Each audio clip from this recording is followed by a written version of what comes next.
Assalamualaikum warahmatullahi wabarakatuh. Alhamdulillah, alhamdulillahilladzi arsala rasulahu bil huda wa dinil haqq liyudhhirahu 'ala dini kulli wa kafa billahi shahida. Asyhadu an la ilaha illallah wahdahu la syarika lah wa asyhadu anna Muhammadan 'abduhu wa rasuluhu la nabiyya ba'dahu. Allahumma shalli 'ala sayyidina Muhammadin wa 'ala alihi wa sahbihi wa man tabi'ahum bi ihsan ila yaumiddin.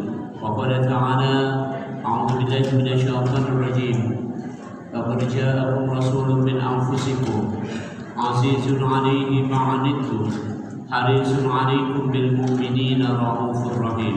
Sungguh telah datang seorang rasul dari kalangan kalian sendiri. Rasul itu merasakan penderitaan kalian. Rasul menginginkan kalian semua beriman dan hidup lebih baik. Dan Rasul itu pemaaf dan penyayang kepada kalian semua. Di surat At-Taubah. Hadirin rahimakumullah, di bulan yang mulia, di hari yang mulia ini, mari kita mengingat kesepakatan para ulama bahwasanya beliau dilahirkan pada bulan Rabiul Awwal. Waktu itu sebenarnya belum ada tanggalnya, yang ada baru tahunnya. Tahun waktu itu disebut sebagai masa datangnya pasukan dari Yaman. Dari Yaman itu waktu itu dikuasai oleh Ethiopia, oleh Habsah.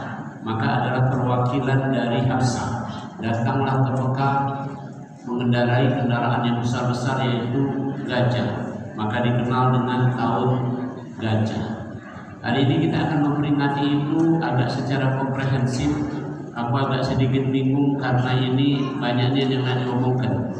Kurasa tidak cukup semalam ini, jadi malu sampai juga ini. Baik, mari kita bayangkan dulu.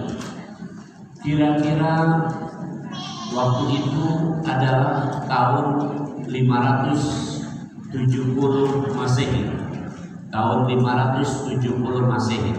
Dalam ilmu sejarah disebut abad ke-6. Disitulah pada bulan April atau bulan Rabiul Awal, kalau ininya tahunnya tahun gajah, Rasulullah Muhammad SAW dilahirkan. Mari kita lihat tahun itu dulu. Tahun 570 Masehi itu di Indonesia sudah ada dua kerajaan, yaitu Kerajaan Tarumanegara dan Kerajaan Kutai Kartanegara. Agamanya Hindu, keadaannya makmur.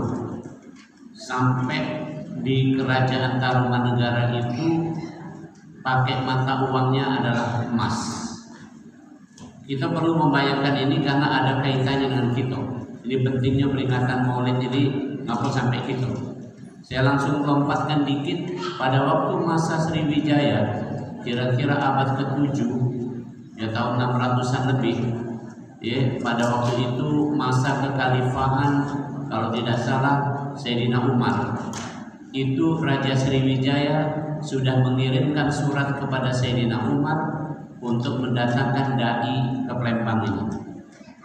Jadi kita termasuk adalah kalau nak diomong itu awal-awal Islam. Jadi sejarah Islam yang dibelokkan oleh Belanda atau kita dari mana Islam? Gujarat itu tidak benar. Bukti yang kedua, di daerah Sumatera Utara ada namanya Barus. Di Barus itu sudah ada makam perempuan muslimah pada sekitar masa Sayyidina Ali.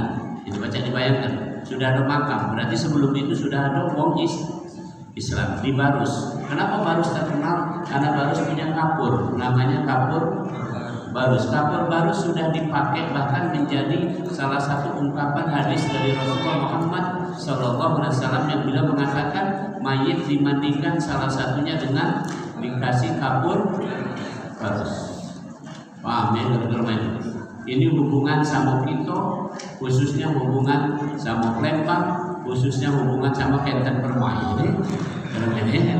Jadi supaya kamu ini semangat, kalau kita ada relevansi. Oke.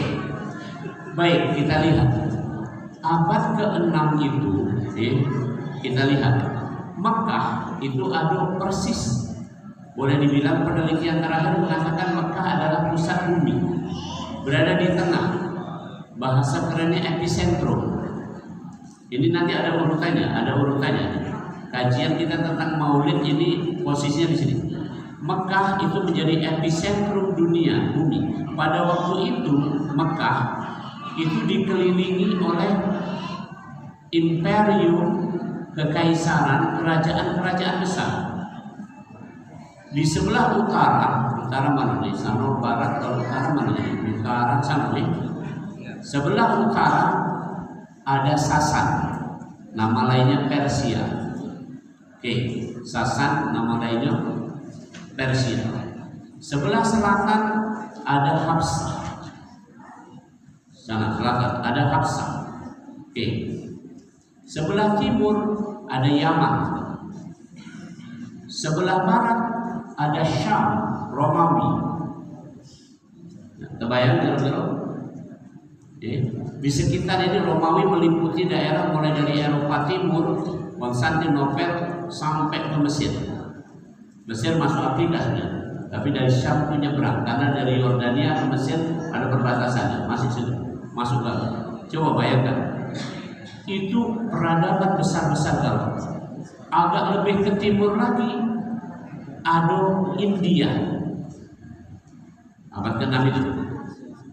Berbatasan sama India, Nepal segala macam ada Cina. Ke timur lagi tadi ada Nusantara. Indonesia belum ada waktu itu. Sebutannya mungkin sekarang anggaplah Nusantara. Apa keadaan waktu itu? Perhatikan, apa keadaan waktu itu? Tolong camkan. Waktu itu disebut sebagai masa fatroh. Fatroh artinya Nabi tidak diutus. Nggak ada Nabi yang diutus pada masa itu. Yang terdekat Nabi diutus adalah Nabi Isa alaihissalam. Tadi Nabi Isa ngomong waktu saya bacakan ayatnya di surat As-Saff tadi. Wa idh qala Isa ibn Maryam ya bani Israila inni rasulullah ilaikum musaddiqan lima baina yadayya minat Taurah wa mubasysyiran bi rasuli ya'ti min ba'di ismuhu Ahmad. Wahai Bani Israel, aku adalah nabi untuk kamu. Jadi perhatikan nih kalimatnya. Nabi Isa jelas-jelas menyatakan aku nabi untuk kamu, Bani Israel. Karena bertanya, kamu Bani Israel bukan? Ah, saya ribut-ribut sekarang ini. Jadi Nabi Isa itu Bani Israel, bukan Bani Koyum, bukan Bani Kiai, bukan Bani Kemas di sini, bukan.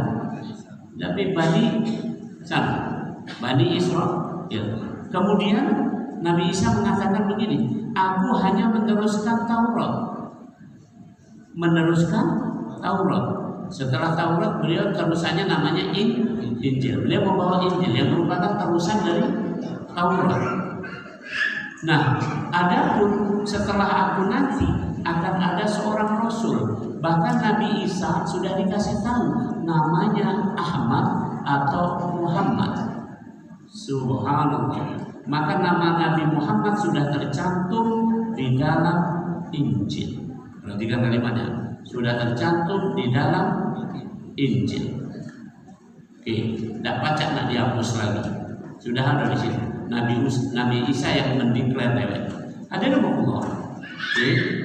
Jadi keadaan abad ke-6 itu kalau kita jingok ini sudah dikabarkan adalah masa fatroh, ketiadaan Rasul. Maka kita lihat kerajaan Romawi itu beragama Nasrani, tetapi kenyataannya pada tahun 325 terjadi konvensi Nisea, itu terjadi percampuran. Jadi tradisi Romawi yang lama menyembah para dewa itu digabungkan dengan agama Nasrani. Jadilah kemudian Nasrani keluar ada patung-patung dan ada peringatan-peringatan. Contoh, hari Natal adalah peringatan dewa Zeus. Dewa Zeus dan seperti itu. Jadi terjadi penyimpangan luar biasa. Kemudian Romawi keadaannya waktu itu dipenuhi oleh singkat cerita hedonisme. Karena Romawi itu makmur. Hedonisme itu bahasa kita sekarang bersenang-senang terus. bahasa Palembangnya ladas. Oke, itu ringkas sampai situ. Naik ke arah mana tadi ya? Ke arah utara. Ke arah utara tadi ada apa? Masih ingat kamu? Sasan, Persia. Di Persia itu adanya orang menyembah api. Kalau sekarang dikenal nama agamanya Zoroaster, menyembah api. Kemudian juga ada dewa-dewa. Di Persia berlaku waktu itu keputusan bahwa semua milik adalah milik raja, milik kaisar. Jadi rakyat tidak punya hak milik, tergantung kaisar. Itu keadaan waktu itu di Persia. Oke. Keadaan lagi tadi di Habsah itu atau di arah selatan itu kerajaannya masih lumayan, masih memegang agama Nasrani. Di Yaman itu bagian dari mereka, masuk kekuasaan mereka juga seperti itu. Nah di Mekah sendiri terjadi apa yang dimaksud bahasa kita di Al-Quran disebutkan sebagai jahiliyah. Sebenarnya jahiliyah itu terjadi di semua tempat ini tadi. Semua tempat ini tadi. Di Mekah atau di Jazirah Arab itu terjadi kejahiliyahan karena waktu itu ya, ada seorang tokoh Mekah namanya Amir bin Lahyi. Amir bin Lahyi. Ini mereka punya kebiasaan, kita semua hafal pasti. Orang Mekah itu ya suku utamanya adalah Quraisy. Orang Mekah itu ya pada waktu itu sudah terkenal untuk berdagang. Kalau musim panas, mereka berdagang ke arah barat. Barat itu lebih di kota Mekah, dan Rasul masuk ke dalam Ka'bah. Rasul menangis karena terlihat di situ tidak kurang dari 300 patung di dalam Ka'bah. Kamu bayangkan Ka'bah yang ukuran 16 kali 16 itu. Ka'bah itu rumusnya 16. Nah, itu di dalamnya ada 300-an patung. Mana begitu? Rasul menangis waktu itu. Ya hadirin Allah. Jadi Amir bin Lahyi inilah yang awal mula membawa patung ke Mekah. Saat itu keadaan seperti itu. Keadaan di Cina perang terus. Keadaan di India terjadi kasta. Mulai dari namanya Brahma, Satria, ya, Waisya dan Sudra. Dan ada yang nggak berkasta seperti binatang, nggak diagungkan lagi. Inilah keadaan dunia pada waktu abad ke-6. Simpulannya dunia waktu itu terjadi jahiliyah. Yang mengantarkan situ, tolong camkan. Jahiliyah cirinya ada dua. Satu, jahiliyah itu gelap. Dak katik petunjuk. Gelap cek. Kasih petunjuk. Coba misalnya, kalau kamu nak mencoba jahiliyah, boleh nih. Kali kamu balik ini, kamu matikan lampu rumah. Kemudian kaget sampai malam lagi, kamu nak ke kamar mandi tidak usah lampu. Mau dengar? Ya aku rasa paling tidak nabrak gitu. Lalu kamu lah hafal itu. Apalagi kalau kamu berani coba-coba matikan lampu, kamu tinggal di dusun, pergilah ke belakang rumah, ke kebun situ. Kurasa kesasar. Jadi ini ciri jahiliyah. Yang kedua, jahiliyah ya, cirinya adalah paganisme, menyembah berhala. Berhala ini bukan hanya patung. Dalam bahasa Al-Quran disebut sebagai tagut. Termasuk berhala adalah diri kita sendiri. Ada orang yang menyembah dirinya. Dirinya itu bukan badannya yang disembah. Afara'aita man ittakhadha ilahahu hawa. Yang disembah adalah hawa nafsunya. Jadi orang yang memperturutkan hawa nafsunya sama saja dia menyembah berhala, dan berhala itu adalah dirinya sendiri. Oke, paham kan? Jadi inilah jahiliyah, cirinya dua. Yang pertama gelap, yang kedua menyembah berhala. Nah, disinilah kemudian Allah menghendaki diutusnya, sudah masanya diutus seorang Rasul. Mari kita lihat sekarang ini nasab. Oke, dari sini. Pada waktu 3000 tahun atau kira-kira 2800 tahun sebelum Nabi Muhammad lahir, Nabi Ibrahim mengunjungi putranya di Mekah. Waktu itu putranya usia kira-kira 9 tahun, 10 tahun. Ya, usia saya itulah, atau remaja lah ini. Nah, waktu itu Nabi Ibrahim sedang meninggikan bangunan Ka'bah. Ka'bah waktu itu penuh banjir, jadi roboh, tinggal fondasinya. Maka ditinggikanlah, dibangun lagi oleh seberana ini. Nabi Ibrahim berdiri di atas batu yang sekarang jadi namanya Maqam Ibrahim. Nabi Ismail bantu ayahnya sambil main. Perhatikan, Nabi Ismail membantu ayahnya sambil main, sambil gawak kambing. Kambingnya diikat di tempat yang namanya Hijir Ismail. Jadi kamu jangan tidak tahu. Oke. Jadi kamu kalau begitu lewat Maqam Ibrahim, apa dia ini? Kuburan Nabi Ibrahim ada? Tidak, itu telapak kaki Nabi Ibrahim. Kamu baca bayangkan deh, Nabi Ibrahim telapak kakinya ngecap di batu. Kalau bahasa Lembang merasa sakti Nabi Ibrahim ini. Ada tidak kamu ada ngecap di batu? Di lantai rumah kamu beda kaki, bekas kaki kamu yang ngecap ini. Jadi Nabi Ibrahim ngecap di situ. Dan itu suatu saat pernah orang ngetes zaman Nabi Muhammad, siapa kaki yang paling klop dengan bekas telapak kaki Nabi Ibrahim ini. Ternyata yang paling klop adalah Nabi Muhammad SAW. Jadi kira-kira Nabi Ibrahim itu setinggi Nabi Muhammad SAW. Nabi Muhammad itu sedang-sedang saja orangnya. Suatu saat Nabi Muhammad hijrah ke Madinah. Waktu di Madinah ditantang bulan. Yang menantang bulan itu tinggi besar, lebih tinggi dari Nabi Muhammad. Tapi begitu berhadapan dan sekali ini maju, sekali banting oleh Nabi Muhammad, takluk ini tadi. Jadi Nabi Muhammad itu sedang-sedang baik, sebesar Nabi Ibrahim. Kalau ilmu kedokteran aku baca tahu ya. Mohon maaf ini guyon baik, guyon tapi ini memang niat. Saya waktu menikah itu baru ketemu istri saya setelah akan nikah. Jadi pada waktu lamaran yang lamar mak aku cuma nanya sama mak, budaknya mau mana mak ini? Bagus, sudah percaya sama mak. Tapi sempat saya melihat sendalnya. Aku ini dokter. Dan ini sendalnya aku baca bayangkan. Mak mana posturnya, paham ya? Ini namanya anatomi, ilmu anatomi. Jadi telapak kaki Nabi Ibrahim tadi bisa dibayangkan. Kalau telapaknya sebesar 3 meter, kamu baca bayangkan berarti waktu sebesar apa? Tinggi apa bayangkan? Nah ternyata telapak kaki Nabi Ibrahim ini hampir mirip-mirip dengan telapak kaki orang Indonesia inilah. Maka orang Indonesia ini, ya, Nabi Muhammad itu Arab, tapi tidak seperti bangsa Arab secara umumnya yang lebih tinggi besar. Nabi Muhammad sedang-sedang baik.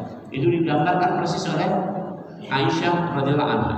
Seperti apa perawakan Rasulullah Muhammad SAW. Oke, baik. Jadi Nabi Ibrahim waktu itu sama Nabi Ismail meninggikan bangunan Ka'bah kemudian berdoa. Rabbana wab'ats fihim rasulan minhum yatlu 'alaihim ayatik wa yu'allimuhumul kitaba wal hikmah wa yuzakkihim innaka antal azizul hakim. Itu doa Nabi Ibrahim di surat Al-Baqarah ayat 139. Setelah beliau meninggikan bangunan Ka'bah. Oke. Berdoa, ya Allah, utuslah untuk mereka ini, untuk penduduk sini, seorang nabi, seorang rasul yang akan membacakan ayatmu, akan mengajarkan ilmu dan hikmah, dan akan membersihkan jiwa mereka. Itu doa Nabi Ibrahim kira-kira 2800 tahun sebelum Nabi Muhammad lahir. Hikmahnya apa? Jadi kalau kita berdoa belum terkabul dalam tempo 28 tahun, santai baik ini. Karena Nabi Ibrahim tadi terkabul 2800 tahun, yaitu level Nabi Ibrahim. Kalau kita ini kendaknya cuma 28 hari kalau baca. Kalau baca 2 jam baik, 2 jam 8 menit. Ini Masya Allah. Ada rukun. Nah, kemudian ternyata Allah menyambut itu. Silahkan buka di Al-Quran surat Ali Imran ayat 164 dan di surat Jumu'ah surat nomor 62 ayat yang kedua. Ya. Laqad manna Allahu 'alal mu'minin id ba'atha fihim rasulan minhum yatlu 'alaihim ayatihi wa yuzakkihim wa yu'allimuhumul kitaba wal hikmah wa in kanu min qablu lafi dhalalin mubin. Sungguh Allah telah memberikan kenikmatan yang begitu besar ketika diutus seorang rasul untuk mereka. Cuman dikabulkannya dengan redaksi yang sedikit berbeda. Nabi Ibrahim tadi minta seorang rasul yang membacakan ayat Allah. Yang kedua, mengajarkan ilmu dan hikmah. Yang ketiga, membersihkan jiwa. Ini yang diminta oleh Nabi Ibrahim. Dikabulkan oleh Allah, rasul yang membacakan ayat Allah. Sama. Tapi yang kedua ketiga ditukar oleh Allah. Yang kedua, membersihkan jiwa. Yang ketiga, mengajarkan ilmu dan hikmah. Dan ini menjadi urutan patokan seterusnya kepada kita. Ya, kalau dibaca laqad kana lakum fi Rasulillah uswatun hasanah, maksudnya kita harus mencontoh Nabi. Jadi kriteria cara Nabi itu satu, baca ayat Allah, bersihkan jiwa, baru ngajar. Ulangi. Kalau Nabi Ibrahim tadi doanya adalah baca ayat Allah, ngajar, bersihkan jiwa. Tapi Allah mengutusnya baca ayat Allah, bersihkan jiwa, baru ngajar. Itu urutannya. Jadi para penghafal Al-Quran, kita kalau di sini juga rajin membaca Al-Quran. Setelah membaca Al-Quran, yang kedua yang harus dilakukan membersihkan jiwa. Baru yang ketiga sampaikan Al-Quran itu kepada orang lain. Jangan kamu tukar lagi, karena itu urutan dari Allah. Nah, Nabi Ibrahim itu adalah di Al-Quran dikatakan begini. Orang-orang Yahudi mengklaim bahwa Nabi Ibrahim adalah dari golongan mereka, dan bukan dari golongan Nabi Muhammad. Kira-kira begitu. Maka Al-Quran membantahnya. Inna awlan nasi bi Ibrahim lalladzina ma'ahu walladzina ma'ahu wa hada an-nabiyyu walladzina ma'ahu. Jadi yang paling dekat kepada Nabi Ibrahim kekerabatannya adalah orang-orang yang bersama Nabi Ibrahim pada zamannya. Yang kedua adalah hadan Nabi Muhammad walladzina amanu, dan kemudian orang-orang yang beriman kepada Nabi Muhammad. Inilah kenapa tahiyat kita, sholawatnya ada bunyi Allahumma sholli ala Sayyidina Muhammad wa ala ali Sayyidina Muhammad kama sholaita ala Sayyidina Ibrahim. Antum jangan tidak tahu, ini hikmahnya ke sana. Jadi runutannya kita ada benang merah, kita ini tersambung dengan Nabi Muhammad, Nabi Muhammad tersambung dengan Nabi Ibrahim. Paham bersama ini? Oke, ini kalimatnya. Oke. Ya. Jadi kemudian dari turunan Nabi Ibrahim ada Nabi Ismail dan Nabi Ishak. Nabi Ishak nanti menurunkan salah satunya Yakub, nama lainnya Israel. Maka anak-anak Yakub disebut Bani Israel. Salah satu Bani Israel adalah Yehuda, yang kemudian inilah jadi kelompok Yahudi. Yahudi paling dominan di antara 12 keturunan Yakub. Oke. Ini dominan. Maka sampai sekarang ini yang mendominasi adalah Yahudi. Yahudi membuat kitab sendiri, tidak meloi Taurat. Namanya Talmud. Namanya Talmud. Jadi itu udah banyak isinya macam-macam. Isinya tergantung selera mereka lah, kira-kira itu. Masya Allah.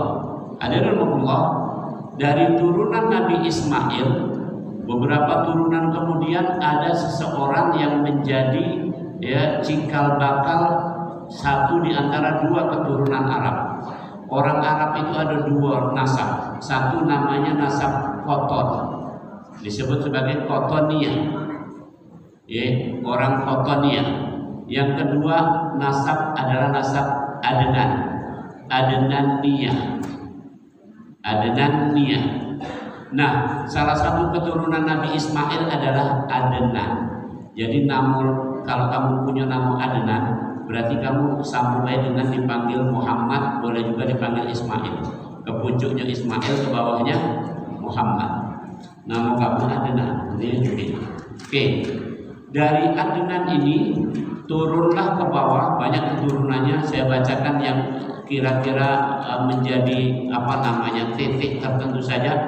Yang turunan berikutnya yang cukup terkenal namanya Kinanah.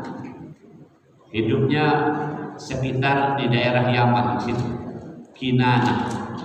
Kemudian turun lagi yang terkenal lagi namanya Quraisy. Ya. Turun lagi yang terkenal namanya Hashim. Turun lagi yang terkenal yaitu Rasulullah Muhammad Sallallahu Alaihi Wasallam. Oke, disitulah nasabnya. Maka kalau kita baca Barzanji itu baca nasab Nabi. Apa hikmahnya untuk kita? Kita nak memelihara kebagusan nasab ini. Oke, lantas kemudian, pada waktu sebelum Rasulullah Muhammad SAW lahir itu sudah ada nubuat. Kalau ucapkan nubuat adalah tanda-tanda kenabian. Satu tanda nubuat itu adalah ketika Nabi Musa mengatakan kelak akan ada seorang rasul dari keturunan saudara kami. Perhatikan kata Nabi Musa, saudara kami. Tadi masih ingat Nabi Musa dari rombongannya Bani Israel. Nabi Musa dari rombongannya Bani Israel. Pucuknya adalah Nabi Ishak. Siapa saudara Nabi Ishak? Nabi Ismail. Jadi kalau Nabi Musa mengatakan nanti akan ada rasul dari saudara kami, berarti dari turunan Nabi Ismail. Nah, lebih tegas lagi dipertegas oleh jin. Jangan kamu tidak tahu ini kan? Ini bukan jin yang ada di TV-TV itu, yang galaknya itu. Lebih tegas lagi dipertegas oleh jin. Silakan baca Al-Quran surat nomor 46 Al-Ahqaf. Wa itanafaru minal jin yastami'una al-Quran. Para jin mengatakan inna sami'na. Inna sami'na, kami mendengar bacaan kitab min ba'di Musa yahdi ilal haqqi wa ila tariqin mustaqim, yang menunjuki ke jalan yang benar, jalan yang lurus. Perhatikan, kami mendengarkan kitab setelah yang diturunkan kepada Nabi Musa. Itu kata jin di surat Ahqaf. Perhatikan kalimatnya. Jin ngomong, kami mendengarkan bacaan Al-Quran yang turun setelah Nabi Musa. Perhatikan kalimat saya. Tadi setelah Nabi Musa ada Nabi siapa? Kalau masih ingat ini kan? Ini maulid rasa taklim kan? Jadi jangan kira ini maulid jadi kamu yang ini taklim baik. Kamu boleh nangis di kaki ini. Asal ada ngantuk baik ini. Sekarang ngantuk sudah 5 menit lagi selesai. Oke baik. Nah, jadi tadi setelah Nabi Musa kan ada diutus Nabi Isa, benar? Tapi Nabi Isa tadi mengatakan aku hanya meneruskan Taurat. Aku hanya meneruskan Taurat yang dibawa oleh Nabi Musa. Jadi Injil hanya terusan dari Taurat, bukan kitab yang baru. Kitab yang baru adalah Al-Quran. Maka jin mengatakan kitab ini diturunkan setelah Musa. Silakan baca tafsirnya. Clear di surat nomor 46. Jadi ulangi kembali ini, ada nubuat yang disampaikan Nabi Musa bahwa akan lahir nanti seorang nabi atau rasul dari saudara kami, yaitu dari keturunan Nabi Ismail. Yang kedua, Nabi Isa sendiri mengatakan tadi, sampai mengatakan adalah namanya Ahmad. Oke.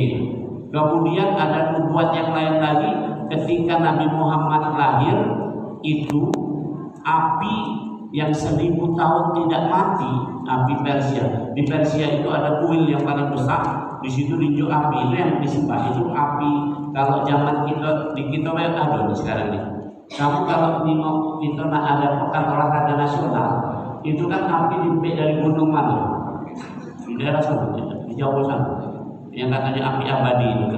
Nah di Persia waktu itu ada api abadi, dilindungi di kuil itu.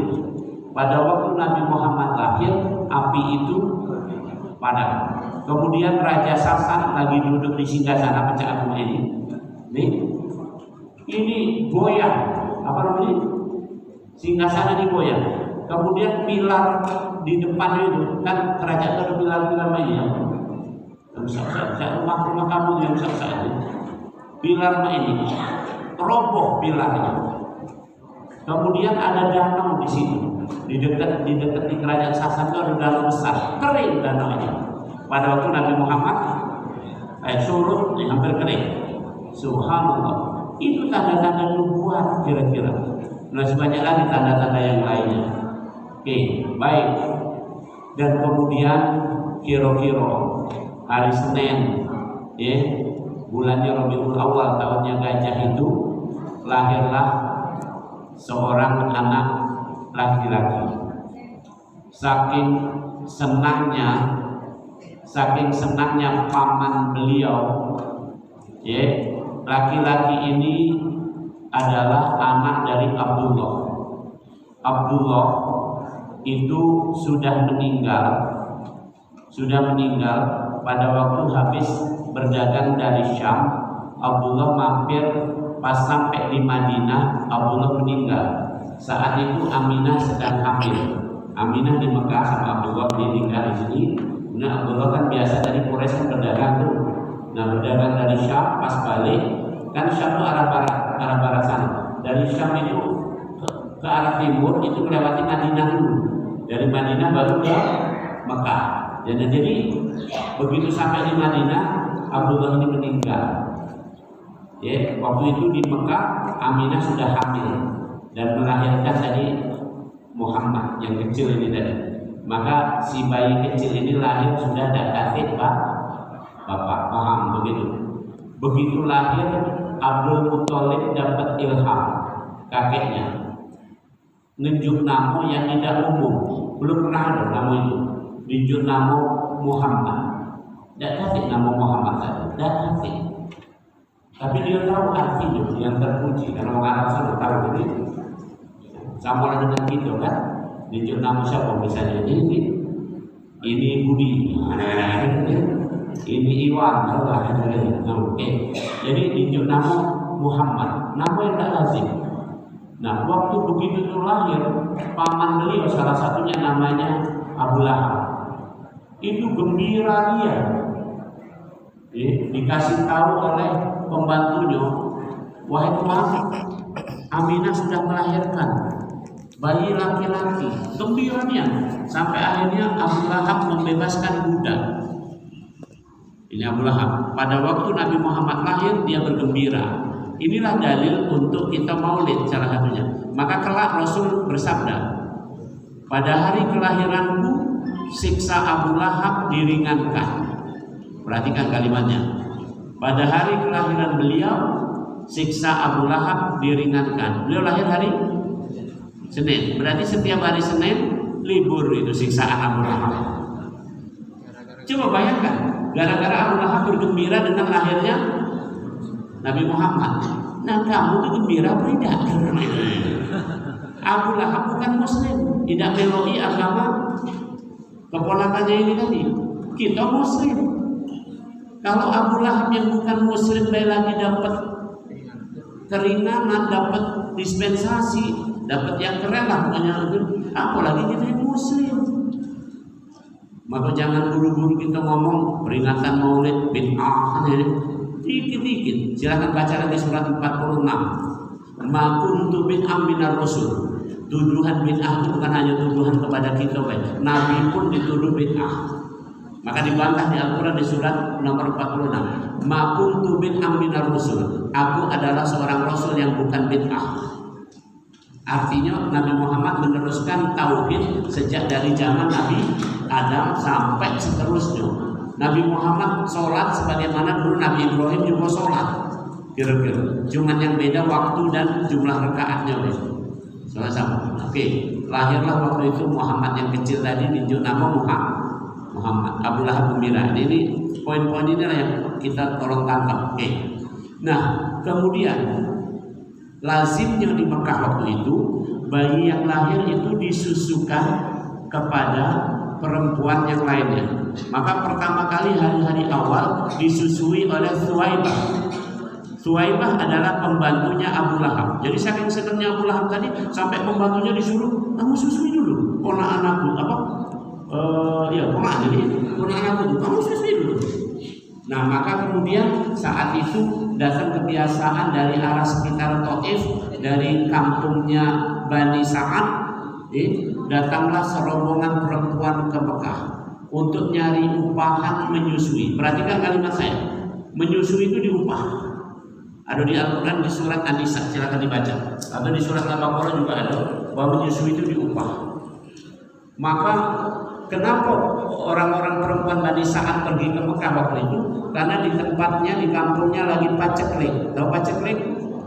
Kekeringan, nggak panen, ternak pada mati.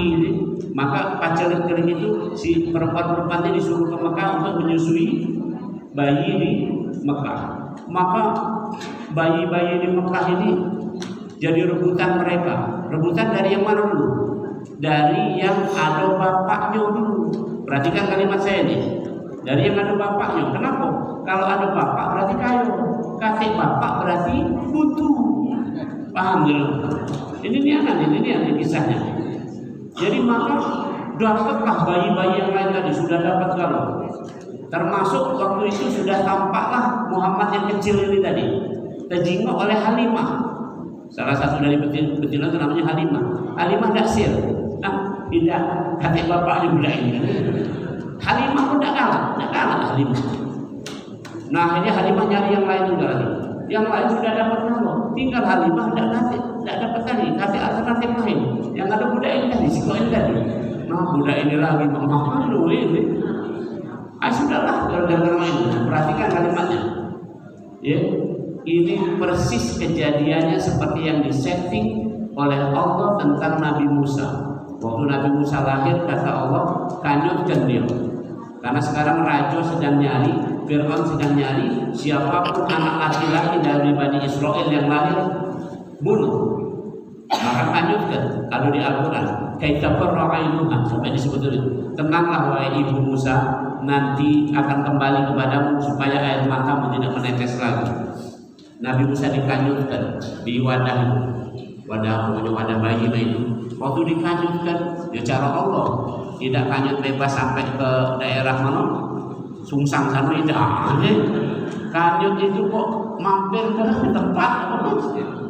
tempat istri Fir'aun itu yang galak di pinggir pantai, pinggir sungainya itu kan. Nah, maka kemudian Allah menurunkan sifat belas kasihan pada istri Fir'aun. Kata istri Fir'aun, Mas, bahasa kita aja ini. Kata bahasa kita apa Kak? Kak, kita ambil bayi ini kan. Siapa tahu ini jadi menambah kasih sayang kita, atau kita pasang angkat dia jadi anak.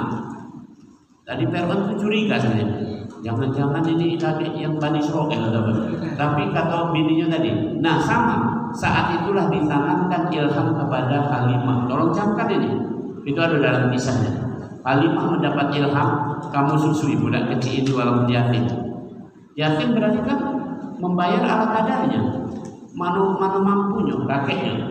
Kalau yang tadi kan banyak nih, kalau masuk lepas ada rupa ada rego, ini ada rupa rego kurang. Nah tapi subhanallah, akhirnya dibawa baliklah oleh Halimah. Waktu itu sama suaminya beliau bawa balik. Halimah itu di sana kalau mau menyusui dia harus minum susu dulu. Maka ibu-ibu yang datang menyusui di Mekah itu bawa kambing, termasuk Halimah dibawa kambing. Jadi waktu mau balik ke kampung Bani Sa'ad itu dekat Taif. Taif itu 100 kilo dari Mekah, arah tenggara. Tenggara itu mana nih? Sano barat, Sano selatan, tenggara berarti ke sana ya. Itu pokoknya arah antara selatan dan barat itu tenggara kan? Ya, arah tenggara. Jadi di situ. Jadi waktu balik itu kan istirahat dulu, jauh perjalanan itu. Tahu-tahu susu si kambing ini tadi tidak ke kampung-kampung. Kata laki bini ini pecah yuk. Budak ini tidak berkah ini. Terus berlanjut sampai di kampung Halimah itu tetangga-tetangganya tadi yang dapat upahan tadi iri sama, tanda kutip iri sama Halimah, karena nengok kambingnya Halimah beranak pinak, susunya banyak, terus aku tanaman-tanaman sih jadi subur. Kata para tetangganya, kecaknya budak ini bawa berkah untuk kamu Halimah ini. Nah ini penting ini. Maka disusukan oleh Halimah sampai 2 tahun. Nah Al-Quran mengatakan dengan kalimat sangat gamblang, wa fisaluhu fi amaini. Kamu kalau menyusukan mau sempurna sampai 2 tahun. Ada di Al-Quran juga di ayat yang lain, di surat 46, 30 syahra, 30 bulan. 2 tahun, 2,5 tahun. Silakan 2 tahun, 2,5 tahun. Maka Halimah menyusui 2 tahun. Setelah 2 tahun oleh Halimah dibawalah ke Mekah. Ini malam ini aku ceramah sampai saya datang juga ya. Kalau sampai usia 40 tahun Nabi Muhammad itu sampai lusuh kan ya. Mana nih supaya kamu tuh bisa dapat pelajaran berharga ini. Oke. Sampai usia 2 tahun Halimah datanglah ke Mekah menyerahkan Muhammad ini kepada ibunya, kepada Aminah. Diserahkan. Ini bayi kamu sudah disusui sempurna selama 2 tahun. Kubalikkan. Tapi anehnya Halimah ngomong begini, tapi kami pingin dia melok kami. Boleh tak kami tambahin lagi, kami ajak lagi. Dibolehkan oleh siapa? Oleh Aminah. Maka kemudian untuk kedua kalinya dibawa balik lagi ke kampung Bani Sa'ad sampai akhirnya pada usia 5 tahun 1 bulan Muhammad kecil ini dibalikkan dan baru saat itulah beliau bersama Aminah. Berapa tahun? 5 tahun 1 bulan. Apa yang terjadi di kampung ini? Kenapa disusukan di kampung? Ada hikmahnya 2. 1, udaranya segar. Udaranya segar, termasuk udara pergaulannya segar. Ya kampung ini. Yang kedua, dia bisa berbahasa Arab fushah. Bahasa Arab yang fasih. Ini kenapa di kampung ini? Oke. Nah, kemudian waktu yang kedua tadi pada usia sekitar 5 tahunan tadi, Nabi Muhammad mengalami pembedahan dada. Itu terjadi di kampung Bani Sa'ad. Oke. Tuh. Kemudian dibawakan tadi 5 tahun sebulan. Nah, pada usia 6 tahun Muhammad kecil diajak oleh ibunya pergi ziarah ke Madinah. Di Madinah ada 2 yang mau ditemui. 1 makam ayahnya Nabi Muhammad Abdullah, kedua paman-pamannya Aminah. Jadi paman dari yang lainnya lagi ada banyak tinggal di Madinah. Jadi nak berkunjung ke sana. Nah, sudah berkunjung sana ditemani oleh pembantu namanya Ummu Aiman. Ya, oke. Jadi sampai di Madinah biasa sudah ziarah segala macam, kemudian pulanglah mereka ini. Pulang sampai kira-kira antara Mekah dan Madinah di kampung namanya Abwa. Aminah wafat, meninggal. Maka si Muhammad kecil tadi ini dibawalah oleh Ummu Aiman sampai ke Mekah, diantarkan kepada kakeknya Abdul Muthalib. Abdul Muthalib sangat sayang kepada Nabi Muhammad. Sayang sekali, kira-kira pada usia hampir 9 tahun, ya 2 tahun kemudian lah, dari 6 tahun, 2 tahun lebih itu diasuh oleh Abdul Muthalib. Abdul Muthalib juga wafat. Akhirnya Muhammad yang masih 8-9 tahun ini tadi diasuh oleh pamannya yang namanya Abu Thalib. Di antara paman-paman yang lainnya, Abu Thalib paling tidak tajir. Ya, dia paling miskin namanya. Kamu nak tahu Abu Lahab kekayaannya berapa? Nah, aku ceritakan. Abu Lahab punya kongsi dagang. Setiap dagang ke Syam itu membawa barang dagangan dengan harga 30.000 dinar. Sekarang 1 dinar kira-kira 5 gram emas atau 1 juta. 5 juta saja. 5 gram 5 juta ya. 5 juta. Jadi kalau 30.000 dinar berapa juta? Berapa miliar? 150 miliar. Itu dagangan Abu Lahab. Kaya ada jalur Abu Lahab. Dagangan kamu berapa miliar? Kira-kira itu ya? Itu kayunya Abu Lahab. Sampai di rumah Abu Lahab itu kalau minum pakai emas cangkir. Ini cangkirnya plastik. Di sana emas cangkir. Itu Abu Lahab. Nah, yang Abu Thalib tidak kaya, tapi Abu Thalib terkenal sebagai orang yang terbaik, santun, baik, mengayomi dan disegani. Jadi disegani bukan karena harta. Tolong camkan, ini pelajaran berharga untuk kita. Bahwa bukan harta yang menentukan orang itu dihormati atau disegani, bukan penampilan. Rasul bersabda, Innallaha la yanzuru ila suwarikum wala ila ajsamikum wala yanzuru ila qulubikum wa a'malikum. Allah tidak melihat penampilan kamu, tidak melihat fisik kamu, yang dilihat adalah hati kamu dan amal kamu. Bagaimana perilaku kamu, bagaimana hati kamu yang dilihat oleh Allah. Oke. Nah, ringkas cerita, itu terus. Kemudian diasuh oleh Abu Thalib.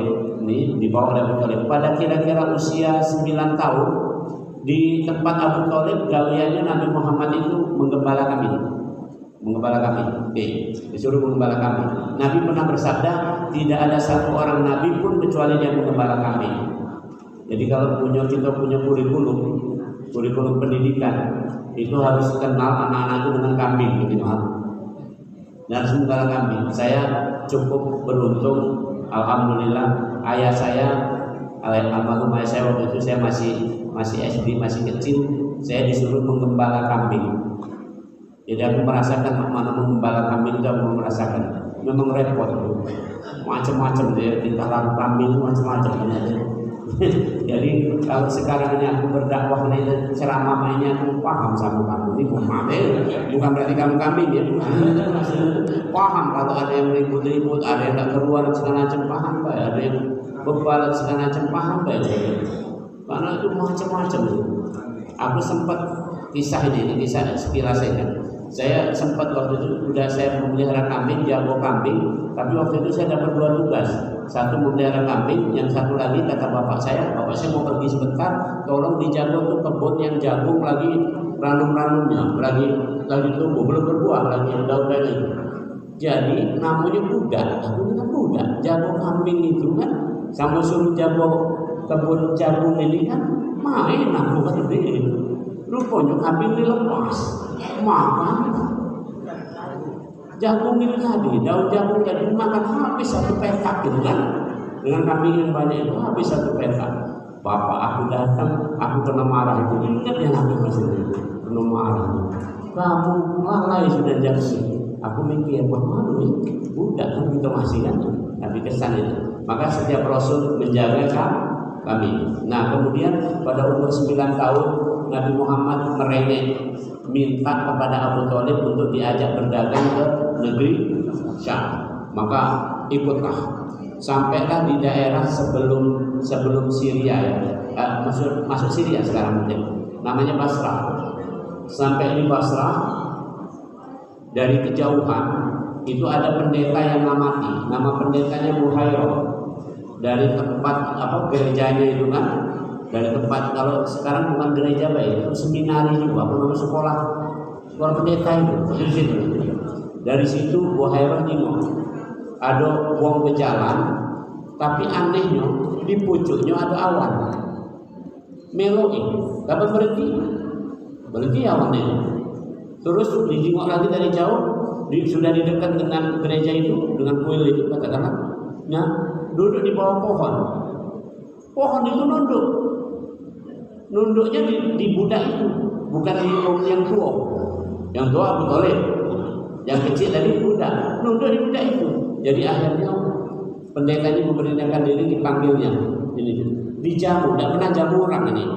Si pendeta ini tidak pernah jamu, dijamu gitu, jamuan makan segala macam itu. Habis itu ditanya, apa kata pendeta Buhairah? Ini siapa? Kata Abu Thalib, kan ini orang asing tadi, anak aku. Kata pendeta, bukan anak kamu. Bukan anak kamu. Perhatikan di kalimat saya ini ada pentingnya, bukan anak kamu. karena menurut kitab ini bapak ibu dari anak ini sudah meninggal. Perhatikan, jadi orang Kristen itu sangat tahu. Al-Quran mengatakan, alladzina atainahumul kitaba ya'rifunahu kama ya'rifuna abna'ahum. Orang-orang Yahudi dan Nasrani mengenal Muhammad lebih dari mengenal anaknya, mengenal Muhammad lebih dari mengenal anaknya. Jadi tahu nih, sampai mohon maaf, tai lalat Nabi Muhammad pun tahu itu orang di Injil itu disebutkan. Ini kali kejadiannya pada waktu di Madinah. Itu ada ketahuan bahwa Rasul punya tai lalat yang agak besar di, bukan tai lalat, agak tompel itu apa? Cak kando itu di punggung. Tahu sampai. Nah ini Buhairah tadi membuka, ini pasti bukan anak kamu. Jujurlah kata tadi. Akhirnya Abu Thalib mengatakan, iya, memang ini anak saudaraku, adik keponakan. Kemudian kata Abu Hurairah, baliklah, jagolah budak ini, akan ada kejadian besar tentang anak ini, dan tolong terutama jaga dari gangguan Yahudi. Perhatikan kalimatnya, itu pesannya Abu Hurairah Nasrani, tapi dia ngomong tolong jago dari gangguan Yahudi. Dan itu terbukti sampai sekarang. Kita ini tidak nurut Katolik. Sampai sekarang kita melodi Yahudi, benar kan? Benar tak kita melodi Yahudi? Benar. Contoh nih, yang terbaru yang terbaru nih. Kemarin itu kita ini sudah pergi lagi dan kemudian dikasih saran oleh Bill Gates dalam masalah COVID ini. Makanya belum berakhir juga. Ya, COVID ini gara-gara Bill Gates itu siapa? Yahudi, ini namanya dalam masalah kesehatan. Dalam masalah ini penanganan istilah terorisme muncul dari siapa? Yahudi. Istilah apa-apa segala macam yang menyudutkan umat Islam muncul dari Yahudi. Maka udah dipesan oleh pendeta ini tadi. Kata pendeta ini tadi, hati-hatilah terutama dari Yahudi. Subhanallah. Ada Allah. Nah itu pada usia itu. Nah terus lanjut, singkat cerita, kemudian pada usia kira-kira belasan, 17-an atau berapa, Nabi Muhammad dipercaya oleh Khadijah untuk mengendalikan dagangan Khadijah. Ini tidak sembarangan. Khadijah punya kekayaan berapa? Tidak sembarangan. Saya sebutkan ini. Khadijah punya kekayaan setara sepertiga kekayaan kota Mekah. Tadi Abu Lahab berapa kayanya tadi? Kapilah dagangan tadi 150 miliar. Nah Khadijah kalau sepertiganya mau sepertiga kota Mekah, sepertiga Abu Lahab. Kurasu kayu rayunya. Nah itu direktur utamanya siapa? Muhammad yang ini. Jadi kalau kita nak ngomong Nabi Muhammad itu berdagang luar biasa. Nah kemudian akhirnya Muhammad ini tadi menikah sama Khadijah, yang melamarnya Hamzah. Ini ada kisahnya kali berikutnya. Yang namanya Hamzah. Hamzah adalah paman beliau. Hamzah ini pandai berkuda dan memanah. Oke, ini termasuk kayu dan yang orang yang terkemuka di sini. Yang melamar Hamzah, yang khutbah nikah Abu Thalib. Jadi kalau ada khutbah nikah itu yang sekarang itu main itu loh. Sebaiknya yang khutbah nikah itu paman kamu. Gitu. Jadi yang melamarkan paman, yang khutbah nikah juga paman. Oke. Nah setelah dari pernikahan itu ada beberapa kejadian yang penting. Aku sebut dua baik. Satu, kejadian pada waktu Ka'bah itu direnovasi. Waktu Ka'bah direnovasi, batu yang berada di sudut Hajar Aswad. Ka'bah itu ada 4 sudut. 4 sudut ini. Aku gambar. Di sini Hajar Aswad nih. Ini Hajar Aswad nih. Hajar Aswad. Batunya dipek dulu, ditaruh dulu karena ini nak direnovasi. Oke. Di sini ada sudut Ini sudut di sini namanya sudut Yaman, menghadap ke timur. Maka disebut rukun Yamani. Timur Kemudian di sebelah sini yang menghadap barat namanya Syam. Ya, rukun ini Syam ya. Di sini Irak, ngadep ke arah Iraki. Oke. Nah yang Hajar Aswad ini tadi dibek dulu, kemudian sekarang tiba giliran dia Nah, ditaruh lagi di sini. Ini kehormatan. Naruh Hajar Aswad adalah kehormatan. Maka sampai akhirnya bertengkar. Para klan, kalau dalam bahasa di Italia klan itu, suku-suku ini bertengkar. Kami yang berhak, kami yang berhak, kami berhak. Maka ada dua kelompok klan, satu dari klannya Umar ini. Umar itu adalah dari klan Bani Adi, namanya Bani Adi. Kemudian ada satu klan lagi namanya Bani Abduddar. Bani Adi dan Bani Abduddar itu bersekutu untuk kita harus yang meletakkan kita ini dua suku ini. Maka mereka bersekutu dengan cara naruh darah. Jadi tolong camkan ini, naruh darah di mangkok, kemudian tangan mereka dicelupkan di darah itu. Kami bersumpah bahwa kami yang harus meletakkan Hajar Aswad. Kalau ada siapa menghalangi, kita perangi. Nah, jadi kalau sekarang ada sumpah darah-darah ini, itu niru itu lah. Paham nih? Darah di mangkok ini. Oke. Darah manusia. Nah, jadi intinya ribut. Nah, terjadi keributan, akhirnya didiamkan, kemudian jadi musyawarah. Terjadi musyawarah, akhirnya diputuskan siapa yang paling pertama masuk ke Masjidil Haram lewat pintu utama. Pintu utamanya dari arah timur waktu itu, kalau tidak salah, dari timur, maka itulah yang mengambil keputusan. Hari itu pas di Jimo, yang masuk pertama kali adalah Muhammad. Dan akhirnya, nah Muhammad, kita setuju, karena dia orang yang jujur, karena dia orang yang amanah. Nama bahasa Arabnya Siddiq Amin. Jadi dia adalah jujur, Siddiq, dia adalah terpercaya, amanah, amin. Oke. Maka kata Nabi Muhammad cerdik, ambil kain. Diambil kain sejadah ini lebar, ambil kain. Kamu pegang masing-masing yang bertengkar ini tadi. Ujung-ujung kainnya kamu pegang. Kemudian Nabi Muhammad meletakkan itu di atas kain itu. Yuk angkat ke sana. Nurut mereka, diangkat. Sudah kedekat apa nih?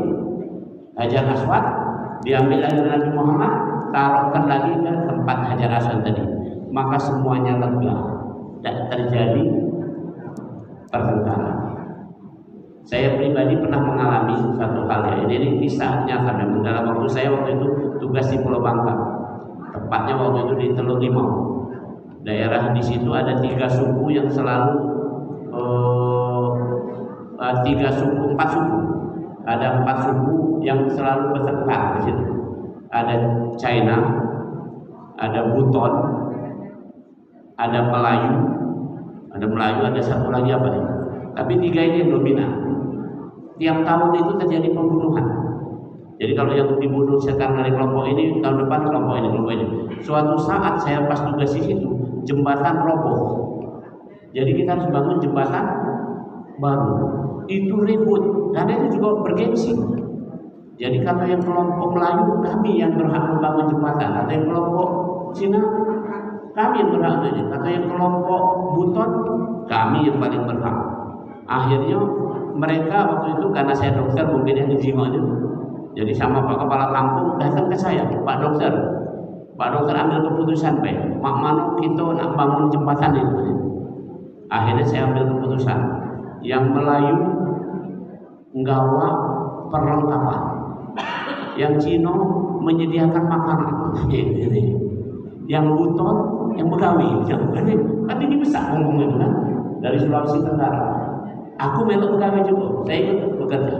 Nah akhirnya terjadi kesepakatan. Jadi kira-kira Nabi Muhammad waktu itu jadi alamin begitu. Nah pada usia 35 dan terakhir kita sampailah kepada cerita pada usia 36 tahun Nabi Muhammad kemudian merasakan prihatin. Tadi masih ingat di awal Nabi Muhammad di masa tadi sebelum kelahiran Nabi Muhammad, masanya namanya apa? Jahiliyah. Nabi Muhammad prihatin dengan kejahilian. Maka Nabi Muhammad pergi ke Jabal Nur, ke Bukit Nur. Jabal Nur itu kalau kamu yang pergi ke Mekah, tolong jangan ke sana supaya kamu dapat gambaran. Di di Jabal Nur Nabi Muhammad duduk di suatu tempat gua, agak pendek guanya, jadi harus duduk kalau masuk begitu. Tapi Jabal Nur itu pemandangannya strategis. Dari sini di bawah sana kejimuan kota Mekah. Ulangi, dari Jabal Nur ini di bawah sana kejimuan kota Mekah. Jadi kira-kira Nabi Muhammad mandang itu kota Mekah, umatnya jahiliyah. Nabi Muhammad pergi ke Jabal Nur kira-kira pada usia 36 tahun tadi, bolak-balik. Kadang pernah sampai sebulan. Khadijah pernah mengatakan sampai sebulan. Khadijah membekali beliau untuk ke situ. Jadi makanan segala macam lengkap di situ. Nih, baru kalau habis itu balik lagi ke sana. Apa yang dilakukan Nabi Muhammad di situ? Yang dilakukan Nabi Muhammad di situ adalah satu, beribadah, sholat termasuk di situ. Caranya apa? Cara yang dilakukan oleh Nabi Ibrahim. Jadi Nabi Ibrahim dulu tidak ada sholat, ibadahnya cara ibadah Nabi Ibrahim. Nah begitu. Nabi Muhammad di situ ibadah sholat. Yang kedua, yang dilakukan Nabi Muhammad di situ adalah merenung, memikirkan umat yang jahiliyah ini mana jalan keluarnya. Yang kedua, yang ketiga, di situ Nabi Muhammad menyepi supaya tidak ada gangguan, tidak ada ngomong di sini. Maka suatu malam tanggal 17 Ramadan, malam Jumat, datanglah dalam bentuk laki-laki memeluk beliau. Dengan kencang pelukannya sampai beliau mengatakan sampai agak sesak napas di peluk itu. Coba kita bayangkan, bapak-bapak, kamu lagi ada di mana? Jadi kuburan terdekat di mana? Kuburan terdekat di mana? Kandang kawat. Kamu lagi di kandang kawat, sepi mah itu. Tengah dan dipeluk orang. Ini bayangin betul, bayangin. Di Jabal Nur, dewean biasa, dipeluk orang. Getarnya itu diceritakan betul. Kemudian dibisikkan pula, Iqra ya Muhammad. Tahu namanya pula ini. Iqra ya Muhammad. Dijawab, mana Iqra? Aku udah baca-baca. 3 kali diulang, akhirnya dibimbinglah. Ternyata adalah Jibril. Iqra bismi rabbikal ladzi khalaq, khalaqal insana min 'alaq. Iqra wa rabbukal akram, alladzi 'allama bil qalam, 'allamal insana ma lam ya'lam. Dan kemudian setelah itu Nabi Muhammad pulang ke rumah dengan ketakutan. Sampai ke rumah Nabi Muhammad mengatakan pada istrinya, Zamiluni, selimuti aku istriku, selimuti aku. Ditanya oleh istrinya, ada apa? Diceritakan Nabi Muhammad. Akhirnya Khadijah ngomong begini, ibu-ibu, ini perempuan yang encouraging, ini pelajarannya. Encouraging adalah perempuan yang menyemangati laki. Mudah contohnya ini baik, laki berdagang dari pasar Kentan, balik rugi. Kalau perempuan yang encouraging akan mengatakan begini, suamiku hari ini rugi, insya Allah besok indah. Itu encouraging.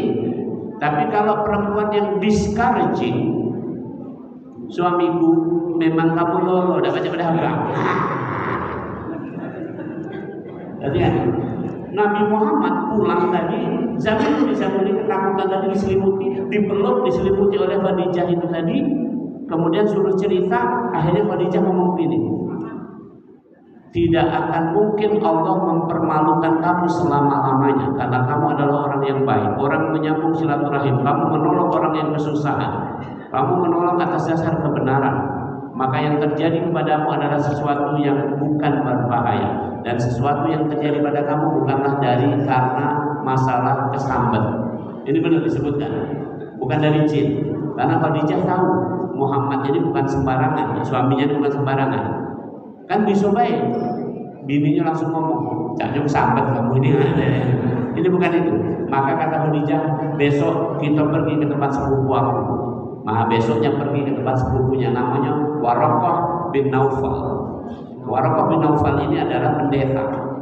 Khadijah itu biasa dibacakan Injil oleh Waraqah ini bin Naufal ini tadi.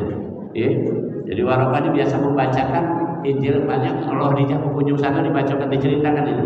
Maka begitu sampai ke tempat Waraqah bin Naufal, ditanya oleh Waraqah, ada apa Khadijah sepupuku? Ini nah, saudaramu ini, maksudnya ini suami aku ini mengalami ini, ceritalah. Diceritakan apa jawaban Waraqah? Apa jawaban Waraqah? Apa yang datang kepadamu itu datang kepada Musa. Jadi sama yang datang kepada Musa, datang kepada Isa, itu datang kepadamu. Yang dimaksudkan malaikat Jibril. Kemudian kata Waraqah, kamu adalah nabi umat ini. Umat yang disebutkan ini, bukan kelompok ini baik.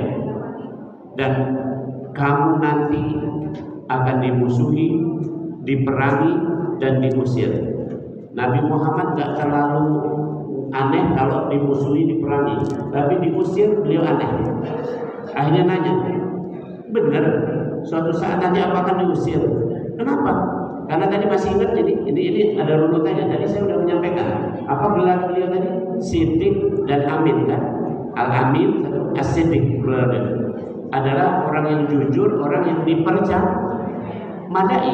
Kamu percaya sama uang di sini yang kamu percaya dan dia jujur, kamu tega tidak mengusir dia?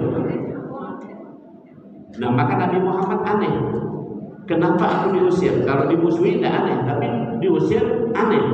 Dijawab oleh Waraqah bin Naufal, tak satu orang pun membawa risalah seperti yang kamu bawa kecuali akan diusir. Perhatikan kalimatnya ini. Tak satu pun yang membawa risalah seperti kamu ini kecuali akan diusir. Nanti kalau aku masih hidup, umurku panjang, aku akan membantu kamu semampunya. Itu kata Waraqah bin Naufal. Dan sejak itu ada waktu jeda beberapa lama tidak turun firman Allah. Kemudian turunlah firman Allah. Kemudian ya ayyuhal mudaththir qum fa'anzir, wahai orang yang berselimut, bangunlah. Nah itu, dan kemudian setelah itu turun pula ayat yang lainnya, yaitu di surat 15 supaya Nabi Muhammad mengajak keluarganya. Orang yang pertama kali beriman kepada Nabi Muhammad adalah Khadijah. Orang yang pertama kali beriman kepada Nabi Muhammad adalah Khadijah. Orang yang kedua dan ketiga adalah Ali. Waktu itu Ali baru berusia 10 tahun. Orang yang ketiga adalah Zaid bin Harithah, pembantu Nabi Muhammad. Jadi pembantunya, atau sudah dijadikan anak angkatnya Zaid. Itu. Kemudian kepada Abu Bakar, kepada yang lainnya Zaid, saudaranya iparnya Umar, maksudnya Umar baru belakangan. Dan saat itulah dimulai kenabian beliau. Hari ini saya sudah bercerita, inilah maulid tentang bagaimana latar belakang kelahiran Nabi, di mana dilahirkan, mana dilahirkan, sampai akhirnya itu. Simpulannya adalah Nabi Muhammad membawa risalah yang disebut dengan kalimat La ilaha illallah Muhammad Rasulullah, yang itu akan diusir oleh kaumnya. Jadi sama baik orang yang paham kalimat La ilaha illallah Muhammad Rasulullah itu nanti akan mampu mengusir hal-hal yang buruk dari dirinya. Selama La ilaha illallah belum tertancap, belum. Tapi untuk pelajaran ini tentu harus taklim yang lebih panjang lagi dengan saya, dengan ustaz-ustaz yang lain, seterusnya. Tapi intinya ini yang disebut di Al-Quran, yukhrijuhum minadh dhulumatil jahiliyah ila nuril Islam. Simpulannya para ulama mengatakan begitu. Nabi Muhammad itu bertugas untuk mengeluarkan manusia dari kegelapan jahiliyah menuju cahaya Islam. Nah inilah yang terjadi, dan akhirnya Islam sampai ke Indonesia tadi. Sejak zaman kapan tadi? Sayyidina Umar, Sayyidina Ali, sudah harus Islam sampai ke Indonesia, bukan dari Gujarat. Dan terutama kita bangga Raja Sriwijaya sudah mengirim surat ke Khalifah. Luar biasa ini. Jadi orang Palembang ini duluan. Dan kalau kamu nak tahu duluan, di sini termasuk yang mengubah, salah satu yang menginspirasi mengubah Majapahit menjadi orang-orang Islam juga ada yang dari Palembang. Salah satu dulu Palembang termasuk kekuasaan Majapahit. Ya, kekuasaan Majapahit. Jadi langsung wali kotanya atau kepala daerahnya diutus dari Majapahit. Namanya Pangeran Aryo. Pangeran Aryo menikah dengan perempuan muslimah, gadis Palembang, ya, maka sebagai ininya syaratnya dia masuk Islam. Maka Pangeran Aryo ditambahin namanya Aryo Abdullah. Jadilah dia menjadi nama Aryo Dillah. Aryo Dillah itu dari nama Pangeran Arya yang dulu adalah kepala daerah di sini di zaman Majapahit. Jadi ini luar biasa. Jadi kalau ini kira-kira kamu masih sudah tegas-tegasnya, wa ma arsalnaka illa kafatan linnas wa ma arsalnaka illa rahmatan lil alamin. Muhammad diutus untuk seluruh manusia dan Nabi Muhammad diutus untuk menjadi rahmat atas semesta alam. Jadi dengan Maulid Nabi ini mantap-mantaplah. Tanjung Atap, Tanjung Batu. Duduklah mantap-mantap dalam Islam bagi surga metu. Jadi itulah kira-kira pada malam hari ini, sudah sejam lebih. Demikian, mudah-mudahan bermanfaat. Gak ada jawab ya, ngantuk mau pergi umroh sudah, karena sudah ini. Ya demikian, ada doa. Mari sama-sama kita berdoa.